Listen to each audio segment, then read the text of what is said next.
Hello and welcome everyone. Today's presentation will be a bit different. We're not talking about SAP and we're not talking about technology. I want to talk about something else. A couple of months ago, I discovered my interest in magic, and since then I was practicing and learning. And while I was doing that, I discovered there are quite some touch points when it comes to what a magician needs to do and a consultant needs to do. So I want to present you the top 5 things you would not believe magicians and consultants have in common. Unluckily, the recording was a bit messed up, so I'm going to present here the first 2 slides, and then we're switching over to the actual recording of the session when I was spicing up the presentation with some learning results, as I would call it.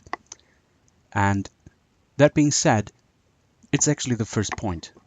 As a magician, you need to make an entrance, you need to present yourself, and you need to know your audience. You need to be aware of your audience to handle them. And also as a consultant, you need to do that.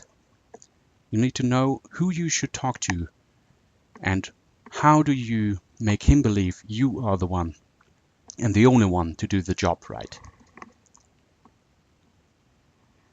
Now, when you have this sense, when you have the connection to the customer, to your audience, at some point you would switch over, and at some point the customer in a business environment would ask you, okay, what does it cost? What's the estimation you can give me? And that's, as a consultant, pretty easy. You know what you need to do, you know what tools you need, and roughly what it will eventually need in terms of man-days. And same as a magician, you know the outcome, or you can at least estimate it. And you also have, at some point, you have an eye for who's the right spectator to help you with a trick, right? So this is also a very common point I personally see in both professions. And with that being said, with estimation, I want to go over to the actual recording of the session. Have fun, enjoy, and yeah, let me know your feedback. Bye. Who is doing estimations on a more or less regular basis here in this room? Yes? Yeah? Come. Round of applause. Hey. So we have here, please introduce yourself. Hi guys, I'm Oleg Svelik. I'm working with CRM and C4C in Festo project, and now I will participate in Exactly. one of the tricks. Yes. Aren't you excited? Yes. So that's already part of the first thing.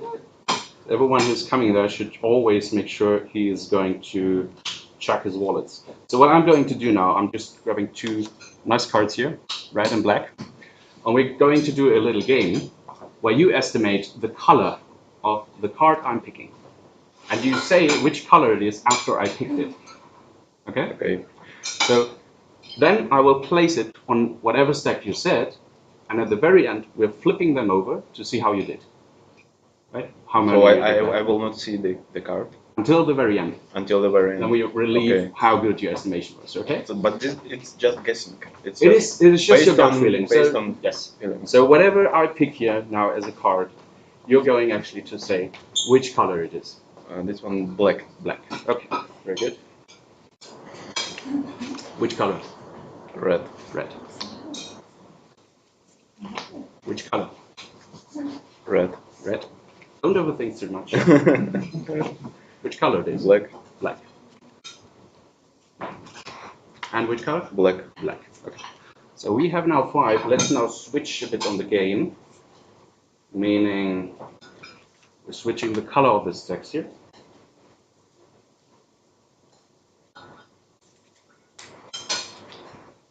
Okay, so here we go. And now you will actually place the cards. So without looking on the face, just take the cards and place them wherever you think it is suitable. Okay. Right? Okay. Okay. And just over. Black. Yes. Go. Keep on going. Red. Yes. Faster. Red. Come on. Go. Black. Go. Black. Go. Okay. Perfect. So now we did our estimation. to do 5 correct and 5 wrong would be average, 10 of 10.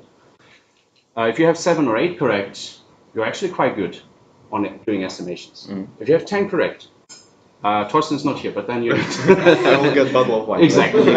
So please just do as I do. So we're squeezing up the deck. So we're squeezing up the deck, and then you deal side by side the cards from top to bottom until you reach this card here, and then you start with the next row. Just show. So, no, just deal. Like put it on the table, right? So putting it on the table. So like this. Okay. And you put those 3. Exactly. So now let's see how you did. So you want to turn them over? Yes, good. Yes, good. Next one. Next. Black. Yes. Black. Yes. Black. Yes. Applause. Now, the next one. Black. Black. Very good. And yes. Perfect. Easy. Very, very good. So that is how you do estimates right. Always hitting exactly what you're estimating on. Only by magic. Only by magic, exactly. And this is the secret of doing estimates right. Thank you. So you can continue the breakfast. So now I want to go. explain? No. That is a different. What would you say? A different rate. Okay. So now, sorry. This was now. We gave our estimates. We did some business development, and we eventually sold the project. The next thing you want to do is you want to find the right person for the right job. Which is usually either Christian, Sebastian, or Katja. Just by default. You need to find the right person. And I, as a magician, you also want to find the right person. If he's not the right one, you actually need to support him and make him the right person. So you need to support actually training or doing some explanation and so on. So that being said, I'm switching over to the camera again and asking one of the 3 of you to join in. No? Can I just borrow the show? Of course you can. So what you want to, or what I'm going to do is, this is a stack of CVs of job appliances, right? So, and just by gut feeling, I want you to say stop or point at any of those cards passing by wherever you think, oh yeah, that's actually could be the proper person for us. So feel free whenever you want. Stop. This one, or you want to go one further? This one. This one. Okay. So, oops, sorry. Just also for the camera. So this is the 3 of clubs. So 3 of clubs is not really a special thing, right? So it's not super high. It's not super low. So what we're going to do is we're going to lose it a bit, right? Okay. So we're losing it, mixing it up. Maybe it was just a first guess of you, and you don't want to actually continue with that. We don't know. So what we're going to do is, again, using it a bit, doing a bit of shaky hand mix. So, fair enough. This is, see those cards? Okay, so this is you. This is me. This is you. You might want to check if the card is correct or if something is wrong with it or whatever. Yes, looks alright. Okay, so now we're going to put this somewhere here. I'm not sure if a camera would catch it actually. Oops, sorry. That's why it's experiments, right? So you want to push it in here. And can you cut the deck, if you know what cutting the deck is? Perfect. Okay, put it on top. Put it on top here. You good, or you want to cut one more time? I would like to cut it once more. So now, yeah, please go on. What's now happening is he's going through interviews, right? So he's interviewing the crowd, just making sure this is okay, this is fine. So you have now interviewed everyone. Yeah. Now what I want you to do is take the deck Yeah. and go through one by one card after another, just put them on the table. after you reach eventually one card that is flipped over.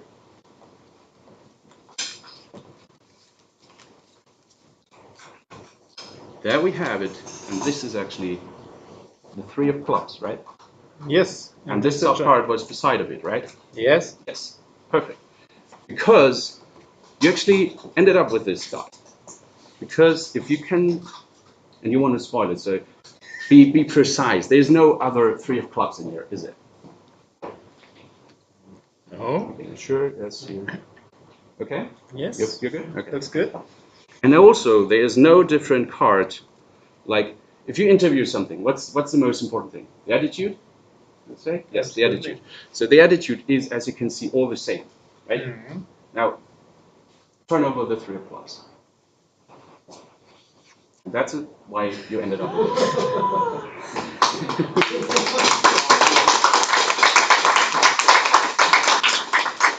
Very good. Okay, thank you. Thank you.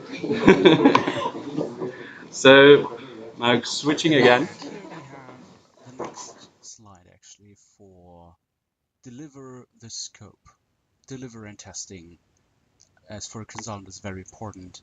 And as a magician, every magician would tell you practicing and testing is nearly everything. It's like 80% of the job is testing, repeating, and focusing on your targets to solve whatever you might want to achieve. And whatever effect, even if it seems impossible, if you try hard enough and you just put enough effort in your work, it will pay off at some point. And that is also true for both professions.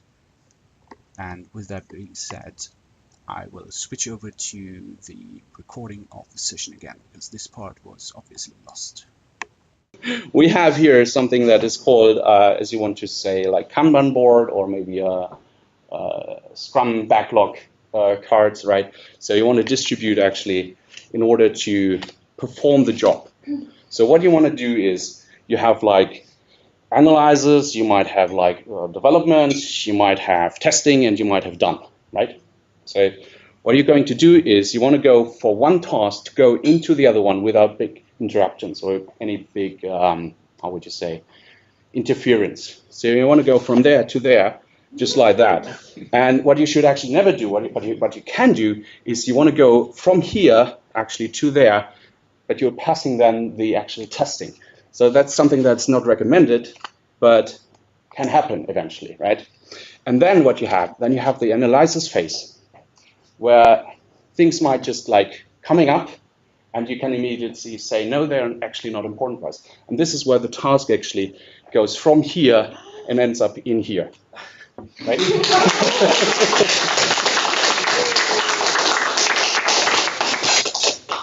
And last but not least, we're going to go with the last slide, actually. Oh, not the last slide, sorry, I was wrong on that. So some honorable mentions, what consultants and magicians have in common. So we are both accused to make money disappear. Haha. Just to throw some bad jokes. And we are expected to do something that is really out of anything. Like magician needs to, you know, pull the rabbit out of the hat, even though if he has no rabbit, no hat, that's what we're supposed to do when they see like a SAP demo or something. They expect you to do that like this. And money never disappears, just somewhere else. yes, yes, that's true, even for magic tricks, unluckily. So, and you always need to have an ace up your sleeve. So, even if you do not have sleeves, as I have. So, anyone else wants to join in? And I'm actually doing now the camera again. Anyone? Yes, sir. And don't spoil me, yeah? I want you. We have set this up like 3 times, yeah? I explained everything to you, so you need to make it right, right? Okay. We never met before. And, that's right. So, pick a number. 1 to, let's say, 15. 10. 10. Okay. 10 cards. 1, 2, 3, 4, 5, 6, 7, 8, 9, 10. Is that right? Mhm. Take the card. Look at it. Remember it. Mhm. Put it back. Okay. If you've done something and you've done it properly, you will notice there's actually all cards are different. But as a consultant and also as a magician, you are in a good position always if you prepare, if you know the answers before they are actually asking you the questions, right? Mm-hmm. And this is why eventually, did you show the card to them? Mm-hmm. Oh, okay. You should have done that, but okay. You should have done that. Anyhow, this is what I meant with always having a sleeve, because you always need to say, oh yeah, actually, this is your card, right? And it's actually also here. Cool, right?